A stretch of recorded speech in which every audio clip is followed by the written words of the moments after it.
Actually ಇಲ್ಲೆಲ್ಲ snow ಐತಿ. ಆದ್ರೆ ಇಷ್ಟು ದಿವಸ -10 -12 ಈ ಥರ ಟೆಂಪ್ರೇಚರ್ ಇತ್ತು.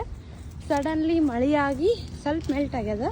ಬಟ್ ವೆದರ್ ಮಾತ್ರ ಹೆಂಗೈತೆ ಅಂತಂದ್ರೆ ವಾವ್, ನಾರ್ಮಲ್ ಆರಾಮಾಗಿ ಹೊರಗೆ ಬರ್ಬೋದು ಅನ್ನೋ ಥರ ಐತಿ. ಎಲ್ಲರೂ ಫುಲ್ ಖುಷಿಯಾಗ್ಬಿಟ್ಟಾರೆ ಇಲ್ಲಿ ವೆದರ್ ನೋಡ್ಬಿಟ್ಟು. ಎಷ್ಟು ಖುಷಿ ಅಂತಂತಂದ್ರೆ ಆರಾಮಾಗಿ ಏನಪ್ಪ ಸಮ್ಮರ್ ಒಳಗೆ ಹೆಂಗೆ ನಾರ್ಮಲ್ ಟೆಂಪ್ರೇಚರ್ ಇರ್ತೈತಲ್ಲ ಹಂಗಿರೋರ ಥರ ಫೀಲಿಂಗ್ ಇಲ್ಲಿ.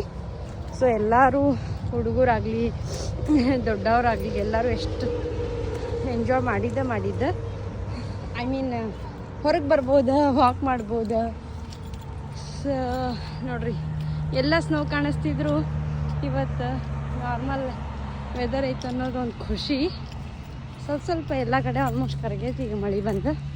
ಬಟ್ ವೆದರ್ ಮಾತ್ರ ಸಕ್ಕತ್ತಾಗೈತಿ. Thank you so much. Bye by.